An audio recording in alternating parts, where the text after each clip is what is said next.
mengenai Hotman Paris yang cuap-cuap gemeter kayaknya ya ketika Ahok nyenggol-nyenggol akan bongkar masalah mafia-mafia yang ada di Pertamina, terutama kawan-kawannya di Rut Pertamina, terutama komisaris sebelum-sebelumnya. Rakyat Indonesia buka mata, buka telinga ya. Karena apa? Di yang namanya direksi-direksi yang ada di Pertamina itu dulu ya, ketika Ahok diangkat jadi yang namanya komisaris ngawasin itu, Hotman Paris terutama, banyak orang partai-partai koalisinya Prabowo di sana, salah satunya PKS. Kalian masih ingat gak sih ya, baru bekerja berapa hari ya masuk di yang namanya BUMN, ada seseorang di PKS itu, netizen langsung meledak, akhirnya dia mengundurkan diri, yaitu musuh-musuhnya rakyat Indonesia, salah satunya dari PKS. Paham ya sampai di sini kenapa Hotman Paris geger ke sana, geger ke sini. Jadi kalian harus paham, sebelumnya direksi-direksi yang ada di Pertamina itu koalisinya Prabowo di sana ya. Paham sampai di sini ya. Banyak orang-orang PKS di sana dulu-dulunya ngamuk, itu memang musuhnya Ahok. Nah, apalagi kalau misalnya Ahok ini membongkar kasus ini sekarang ini, makanya yang namanya Hotman Paris udah getol banget ngebela-belain orang-orang ini ya, karena di situ kalian harus tahu ya, banyak koalisinya Prabowo yang dulu-dulunya yang korupsi ada di Pertamina ya. Indonesia harus melek, biar katanya gua dihujat orang yang sok-sok tahu, bodoh taing, gua bongkarin atu-atu ya. Kalian rakyat Indonesia harus tahu lah ya, kenapa dia getol banget ngebelain para mafia. Jadi salah satunya ya, direksi-direksi yang ada di Pertamina itu banyak PKS, koalisinya Prabowo. Paham sampai di sini ya, koalisinya Gerindra.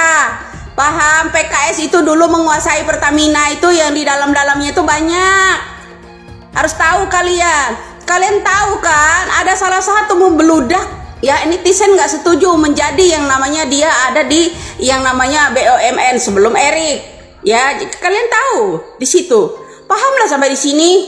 Perperangan akan dimulai dari Pertamina. Keluar semua congor-congornya, orang-orang musuh-musuhnya rakyat Indonesia nih, bro. Ya, musuh-musuh orang jujur ini besok nongol semua, orang-orang yang mendemoin Ahok, yang minta gantung Ahok itu dulu nongol semua ini.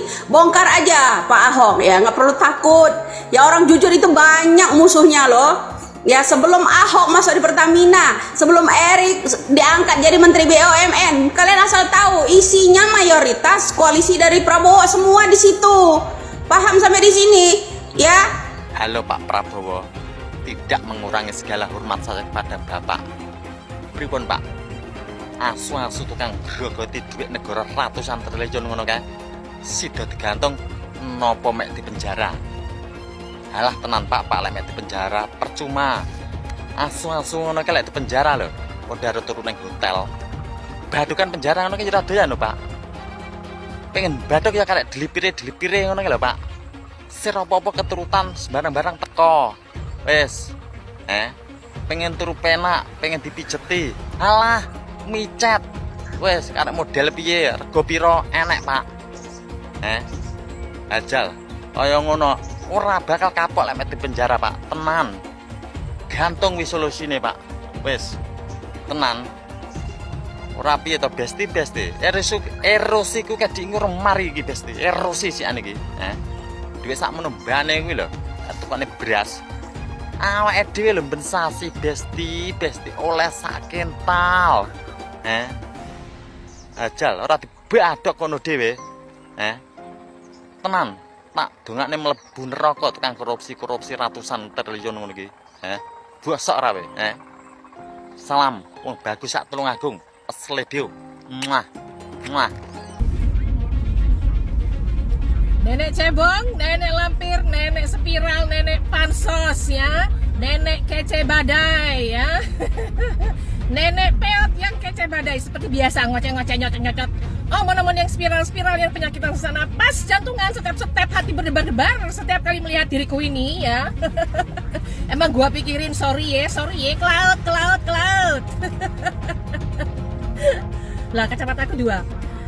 Lah, yang lagi spiral di Sewakanda yang lagi spiral, pengacara kondangan yang Hello Kitty ya, si Hello Kitty ya, pengacara kondangan, tahu kan si Hello Kitty? Ya. Yang ngakunya pengacara internasional, ternyata kelas kambing mencret. Yang sekarang sedang dipermalukan. Jadi selamat menikmati ya kemaluannya ya, pengacara kondangan ya. Ingat, barang siapa yang terlalu sombong meninggikan dirinya, maka dia akan direndahkan. Sekarang nikmatilah kemaluanmu. Wes, sudah dulu tak nyata teh. Ntar sambung lagi. Ya, rame di medsos, di Instagram saya tuh diserang ribuan buzzernya Ahok. Oh, saya lihat ternyata di TikTok rame.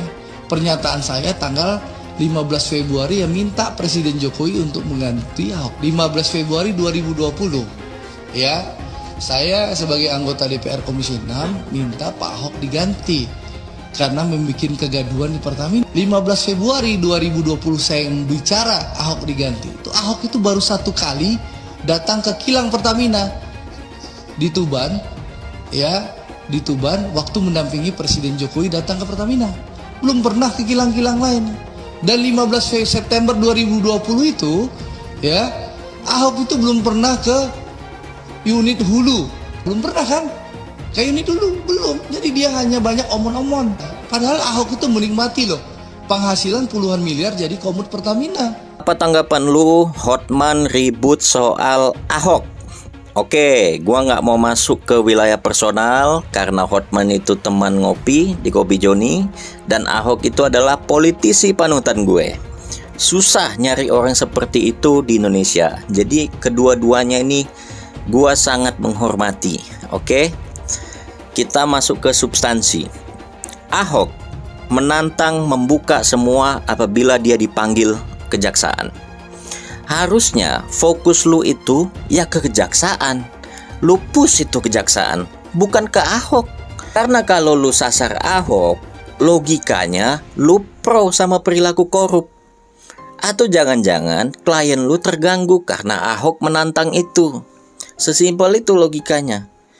Kenapa Ahok nggak ribut waktu jadi komisaris bla bla bla bla bla bla bla. Dulu dia pernah ribut, disuruh diam sama orang DPR. Di-tweet lagi. Harusnya itu yang lu pertanyakan. Kok ada DPR, Dewan Perwakilan Rakyat, suruh diam, padahal orang mau buka semua busuk-busuk di dalam itu. Apa emang Indonesia ini dikuasai nama koruptor? Kan logikanya jadi kebalik-balik. Jadi kalau semakin lu cari kesalahan Ahok karena dia menantang para koruptor, semakin lu itu kelihatan kalau lu itu pro sama koruptor. Balik lagi, tekan dong penegak hukumnya. Suruh panggil Ahok, dibuka semua itu ke publik, dan biarkan publik yang menilai. Ini cerita-cerita dulu Ahok ngomong apa, sekarang ngomong apa.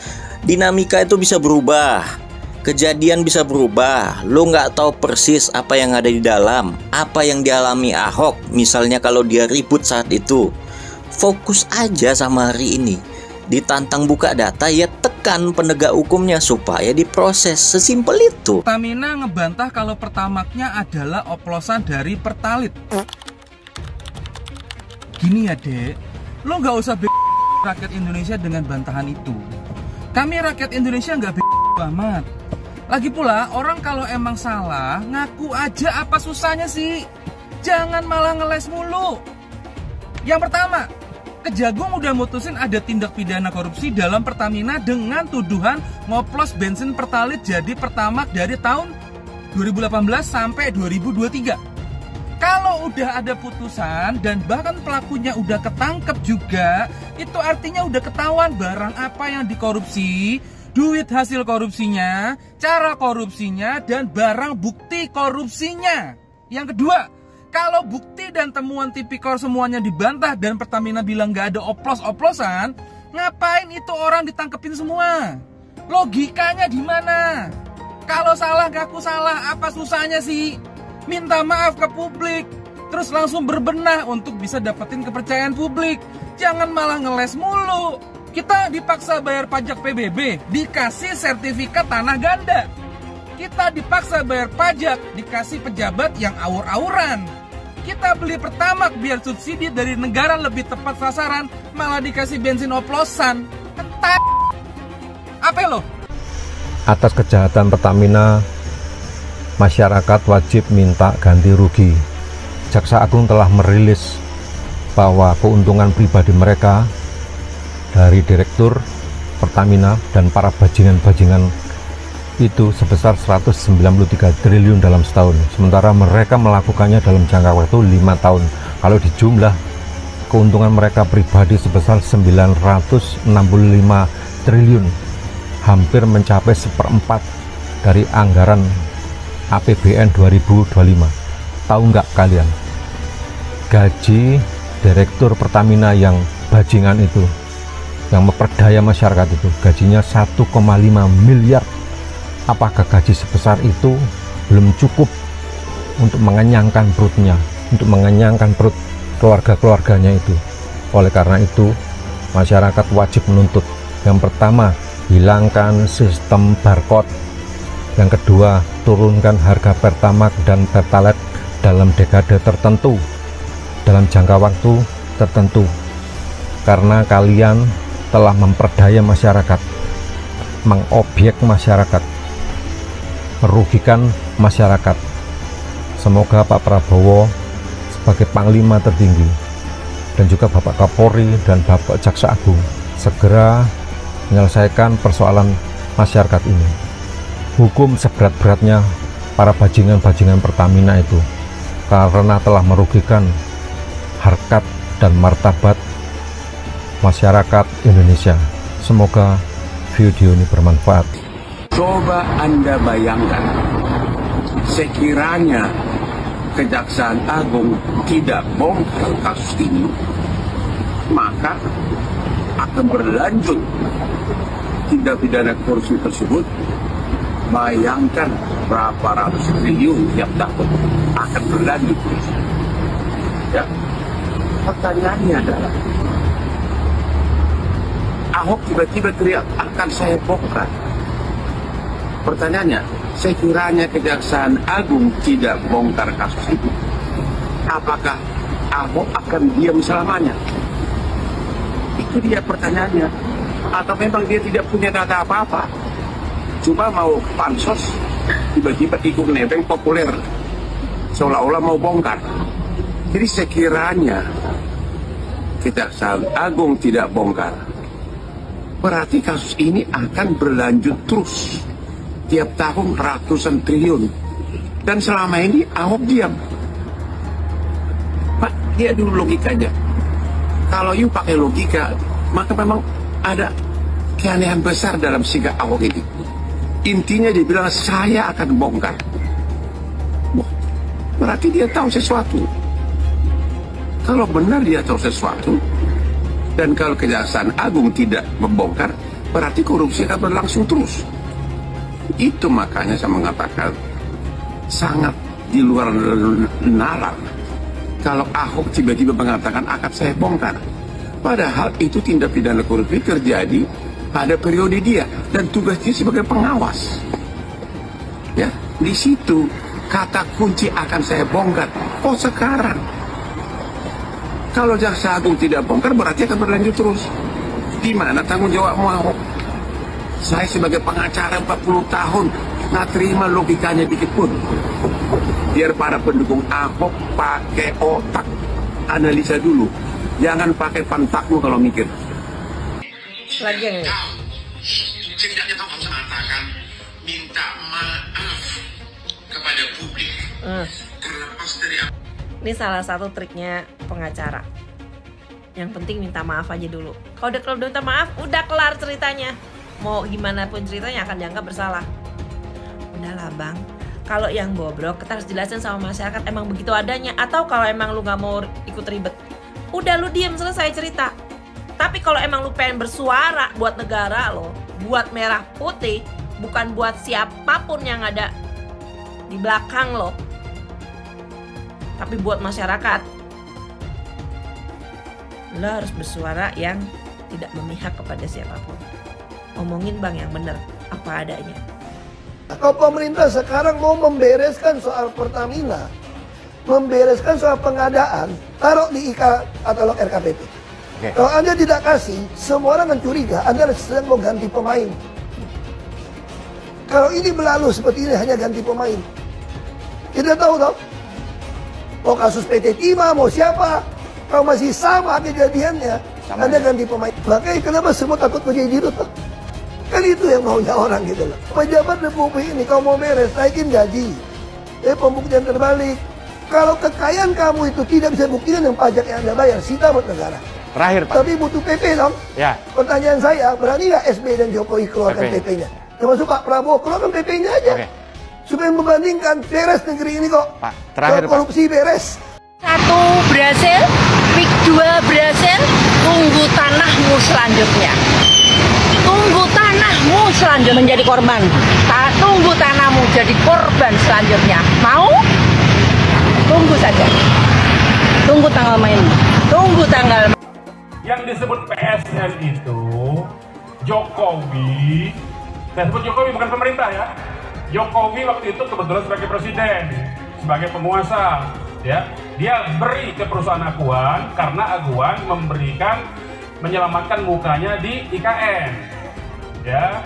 Karena Aguan, karena IKN itu tidak ada investor yang sudah disampaikan Jokowi itu seolah-olah investor yang di IKN itu banyak, padahal nggak ada. Nah, untuk nutup malunya Jokowi, Aguan bikin hotel di situ. Yang bikin pada laut, ya, 30,16 km sampai hari ini tidak pernah disenggol oleh polisi. Jangan-jangan polisi takut mengusut kasus pagar laut karena petinggi polri sudah dituas oleh Aguan dan Antoni Salim. Allah, kok gak ada satupun yang ditersangkakan Pak Polisi? Takut Pak Polisi? Laut itu milik kita yang ngelola negara. Mau diambil Aguan dan Antoni Salim? Kurang ajar. Jangan sampai hari ini NKRI sampai ke anak cucu kita sudah menjadi NKRA, Negara Kesatuan Republik Aguan, Negara Kesatuan Republik Antoni Salim. Kenapa? Karena kedaulatan tanah laut kita sudah dikendalikan oleh oligarki Aguan dan Antoni Salim. Tapi kok harus TNI AL yang nyabut? Ini negara, apakah sudah kalah dengan Aguan dan Antoni Salim? Tapi KPK di bawah kendali oligarki Aguan dan Antoni Salim. Tapi seluruh rakyat untuk bersatu melawan kezaliman Aguan dan Antoni Salim. Tapi seluruh rakyat bersatu melawan kezaliman Jokowi dan Erlangga Hartarto. Tapi seluruh rakyat bersatu untuk menggulung kezaliman demi menyelamatkan Indonesia dan generasi kita selanjutnya. Tapi kacau tidak? Saya mau tanya, pagar 30 km itu pendek apa panjang? Pendek apa panjang? Sekarang saya mau tanya, di pinggir laut kita ada petugas kita tidak? Ada tidak? Pengawas laut ada tidak? Apa iya mereka nggak tahu? Dia mau bodohin rakyat. Ditanya, ini bagaimana Pak? 30 km. Menteri ditanya, nggak tahu. Ngapain lu jadi menteri? Digaji mahal nggak tahu. Kacau tidak? Kacau tidak? Bukan nggak tahu, udah pada terima sogokan. Nah, dia terima sogokan, dia nggak sangka kalau rakyat marah. Pinggir laut itu milik negara, bukan milik pribadi. Nggak boleh, saudara, orang main pagar laut. Sombongnya, sekarang begitu udah rame, apa dia bilang? Enggak, itu swadaya masyarakat. Mereka mau bikin di situ Pantai Indah Kapuk 2 katanya. Mau dibikin di di Tangerang gitu kan. Saya nggak tahu ada sangkutan atau enggak sama pagar laut, wallahu a'lam. Yang saya tahu mereka mau bikin PIK 2 di situ. Kalau mereka mau bikin PIK 2 di situ, berarti masyarakat digeser nggak? Kegeser nggak? Yang ada di PIK rata-rata orang kaya apa orang miskin yang tinggal? Orang kaya apa orang miskin? Orang kaya, mereka bikin rumah besar-besar, nanti mereka taruh mereka punya speedboat, nanti mereka ini punya laut. Udah kayak mereka yang punya laut, nanti mereka pergi ke sana, itu laut kayak punya mereka nanti. Akhirnya masyarakat asli pribumi akan tergeser dari tanah kelahirannya sendiri, saudara. Ada pula yang dengan penuh semangat menjadikan kasus Aguan sebagai contoh kejahatan Tionghoa. Tulis Rizal, dengan memperalat penguasa politik, penjahat etnis Cina itu menggusur dan mengusir, menjajah, menjelajah, memaksa, dan membuat derita. Menurutnya lagi, PIK 2 Aguan adalah gambaran dari arogansi dan keserakahan etnis Cina. Ia hendak membuat negara dalam negara, tulis Rizal. Rakyat ditipu dan dibodohi seolah-olah akan disejahterakan, padahal yang sejahtera hanya segelintir pejabat dan aparat serta jaringan mafianya saja tampaknya. Ujungnya, tulis Rizal, pemerintah harus melakukan pembatalan segala perizinan yang terkait PIK 2. Proyek ini wajib untuk dibatalkan, kata Rizal. Rizal bersemangat sekali mencaci Aguan yang menurutnya beraroma kriminal. Aguan adalah etnis Cina jahat, model dari mafia yang berduit banyak dan layak untuk masuk jeruji besi karena mengacak-acak Indonesia, tulisnya. Anies tidak pernah menggunakan politik identitas, itu fakta. Jadi yang menggunakan politik identitas yang pertama kali itu adalah Ahok. Nggak boleh, silakan buka, maksudnya gini, saya ini minoritas 3 kali. Kan disebutkan Ahok itu kan, saya Cina, saya Kristen, saya orang dari Sumatera, minoritas 3 kali. Jadi yang mengangkat isu-isu identitas ini justru Ahok. Jadi sebenarnya yang harus kita teliti kalau secara faktual, kenapa Ahok mengangkat isu politik identitas? Dia ingin mengkapitalisasi keminoritasan itu supaya memunculkan sentimentasi positif terhadap dirinya, dan dia playing victim terus. Yang nggak bisa dia kontrol kata-katanya, yang membuat dia terpleset dalam permainan itu. Dan itu terbukti, dia selalu mengglorifikasi, mendengungkan bahwa dia minoritas. Itu selalu ada itu. Yang itu sebenarnya nggak ada. Politik identitas itu sudah ada sebelum Anies ikut kontestasi jadi calon gubernur. Waktu Anies masih menteri sudah ada itu. Saya Muslim, saya pilih Ahok, gitu. Sudah ada. Ini politik identitas. Tidak ada cerita Ahok dengan Anies. Ketika saya kalah, saya langsung kasih Anies penghargaan, ucapan segala macam. Tapi yang tidak bisa saya terima, ketika Anda menang, Anda pidato memecah belah bangsa. Bahwa Jakarta udah kembali ke pangkuan pribumi yang dijajah selama ini. Itu teksnya di mana-mana. Itu sangat memecah belah bangsa. Saya ini asli Indonesia sesuai undang-undang loh. Apa karena saya namanya Ahok? Itu yang tidak betul seorang Anies lakukan. Bagi saya Anies sangat tidak negarawan. Anda udah menang, yes okay gitu loh. Saya juga tidak bawa ke MA, nggak bawa ke MK. Waktu Anda ulang tahun DKI saya juga datang. Tapi kenapa Anda mesti pidato seperti itu? Apakah kasus korupsinya ada indikasinya kuat? Laporan BPK.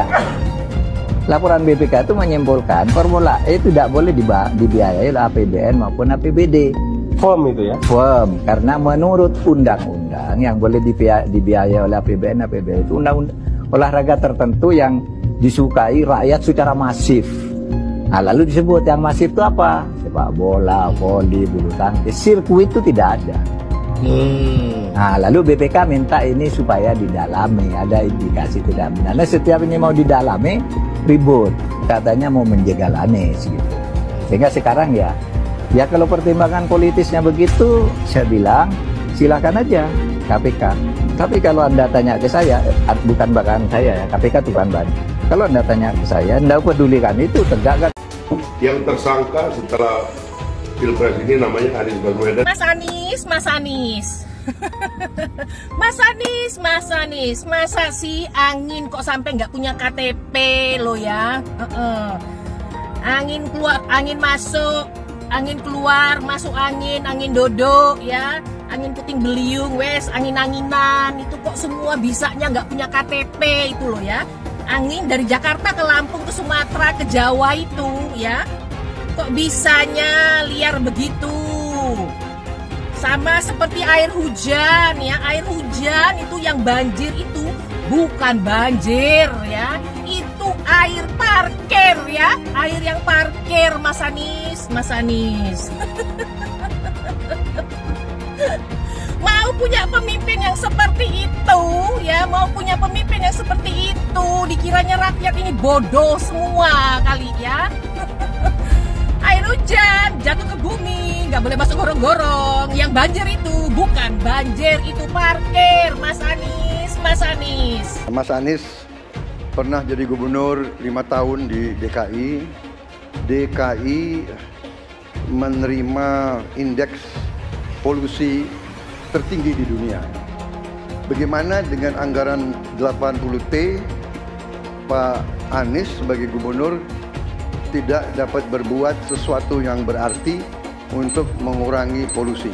Terima kasih. Polusi udara tak punya KTP, angin tak ada KTP-nya.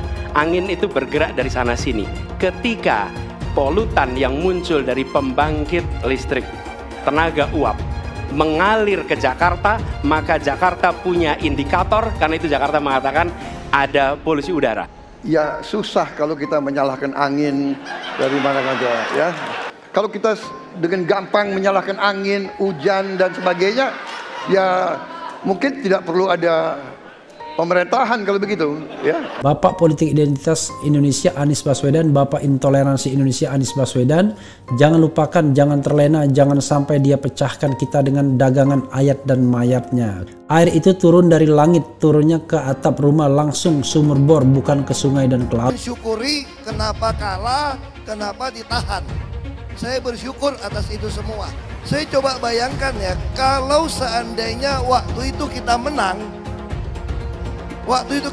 gitu ya, hari ini belum tentu kita bisa nikmati seperti ini. Kita bersyukur 5 tahun Tuhan izinkan kasih ke orang yang pintar ngomong untuk kerja. Coba kalau kita bayangkan gitu ya, kalau kemarin saya masih jadi gubernur, ini saya udah turun ini.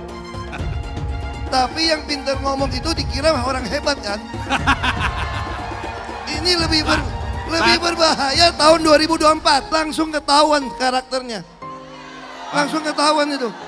Di saya juga ada kutipan Pak di kamar saya Pak. Tulisannya, Jakarta telah mengambil keputusan yang fatal. Dan ini aneh, betul-betul aneh. Ini bukan kampanye, tapi saya sampaikan sini. Di satu sisi menyiapkan jalur-jalur air untuk dikirim ke laut, di sisi lain di lautnya dipasang dengan pulau reklamasi. Tinggal tunggu waktu jadi rob, air balik. Dan ini melawan sunatullah. Kenapa? Air itu turun dari langit ke bumi, bukan ke laut. Harusnya dimasukkan ke dalam bumi, masukkan tanah. Di seluruh dunia air jatuh itu dimasukkan ke tanah. Bukan dialirkan pakai gorong-gorong raksasa ke laut. Jakarta telah mengambil keputusan yang fatal. Bukan banjir, itu memang parkir air. Bukan banjir, itu memang parkir air. Penjajahan di depan mata itu di Jakarta. Di tempat lain penjajahan mungkin terasa jauh, tapi di Jakarta, bagi orang Jakarta, yang namanya kolonialisme itu di depan mata, dirasakan sehari-hari. Dulu kita semua pribumi ditindas dan dikalahkan. Kini telah merdeka, kini saatnya kita menjadi tuan rumah di negeri sendiri. Hai semua, nama saya Jonas Leong. Saya adalah investor saham, forex, dan juga kripto. Channel ini banyak membahas tentang berita terkini, edukasi finansial, investasi, dan lainnya. Jangan lupa subscribe channel ini kalau kamu suka dengan konten yang serupa. Follow juga sosial media lainnya yang saya taruh di kolom deskripsi. Di sana kalian akan mendapatkan konten yang berbeda. Saya juga punya Telegram channel yang isinya berfokus kepada trading dan juga investasi. Itu Telegramnya gratis. Oke, kita lanjut ke videonya. Sebagian besar penonton di video ini setelah menonton video di awal mungkin bertanya, apakah kejadian seperti krisis 98 akan terulang? Belum lagi keadaan global yang tidak menentu. Lalu apa yang bisa kita lakukan untuk selamat dari krisis yang mungkin akan datang dalam waktu dekat? Jawabannya adalah investasi. Kebanyakan dari kalian yang nonton, kalau investasi pikirannya pasti hanya properti. Akan tetapi ketika terjadi krisis 98, apa yang terjadi dengan rupiah ketika hyperinflasi? Dan juga apa yang terjadi dengan harga properti? Harga dolar naik dari Rp2.500 terbang ke Rp15.000. Otomatis utang yang kita harus bayarkan naik 6 kali lipat. Banyak sekali bisnis yang bangkrut. Kebakaran terjadi di mana-mana. Hingga rumah pun bagaikan tidak ada harganya. Mau dijual pun tidak ada yang mau beli. Saya tidak mengatakan ini akan terjadi lagi. Tapi kemungkinan terjadi seperti Mei 98 tetaplah ada. Negara gede seperti Argentina, Venezuela, dan Turki baru-baru saja mengalami hyperinflasi. Apalagi setiap hari ketemu ada saja konten yang berbau sara kepada orang Tionghoa yang ada di Indonesia. Entah itu di Instagram, ataupun di YouTube, ataupun sosial media lainnya. Kita bisa melihat di tahun 2017, saat Pilgub Jakarta, hampir terjadi kerusuhan seperti tahun 98, karena Ahok dituduh menodai agama. Ahok pun harus dipenjara untuk menenangkan masyarakat yang dengan gampangnya dihasut untuk membenci Tionghoa dan tidak memilih pemimpin yang beda agama. Pada akhirnya, Anies jadi gubernur dengan bantuan ormas terlarang seperti FPI. Dan sampai saat ini, dia dijuluki sebagai bapak politik identitas. Kejadian itu pun berlanjut hingga saat ini. Masifnya pemberitaan sara terhadap Tionghoa beredar di media-media yang gak jelas. Penontonnya setiap hari dihasut untuk menggulingkan pemerintahan karena tuduhan Indonesia dikuasai oleh Taipan atau Sunda Naga, yang ujung-ujungnya menyalahkan Tionghoa lagi.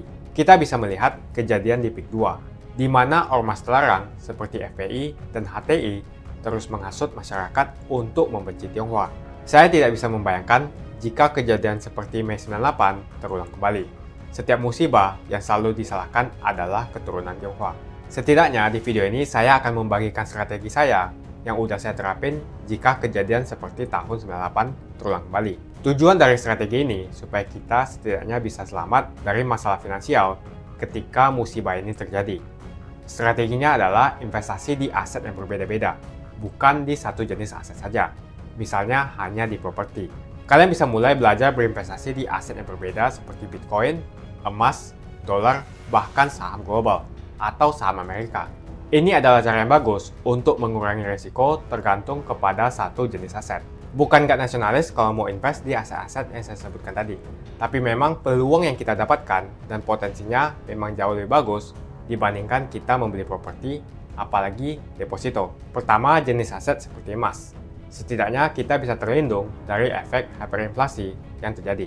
Selain itu, kalian juga harus belajar bagaimana mendapatkan penghasilan dari emas. Kedua adalah belajar investasi aset global seperti saham Amerika atau saham global. Ketika terjadi krisis, yang paling berdampak adalah saham-saham Indonesia. Karena semua utang perusahaan dalam bentuk dolar akan terkena dampaknya. Deposito, reksadana, dan juga properti akan terkena imbasnya. Poin yang ketiga adalah belajar mengenal berinvestasi di Bitcoin. Alasan kenapa saya suka banget dengan kripto, karena saya bisa pergi ke negara manapun di dunia ini. Misalnya saya pergi ke Singapura, saya tinggal jual saja kripto saya di negara itu. Saya menganggap Bitcoin itu sebagai aset properti digital yang bisa saya bawa kemanapun dan jual kapanpun secara instan. Kalau misalnya saya butuh uang, detik ini pun bisa saya jual dan tidak perlu menunggu berbulan-bulan. Itulah strategi saya jika kejadian 98 terulang kembali, untuk kita bisa selamat dari masalah finansial. Kamu bisa cek link di kolom deskripsi untuk memulai investasi. Dan saya juga sudah sediakan video playlist supaya membantu kalian paham tentang investasi. Semoga video kali ini membantu kalian untuk selamat dari masalah finansial ketika musibah ini terjadi kembali. Semoga Indonesia selalu damai dan sampai jumpa di video selanjutnya.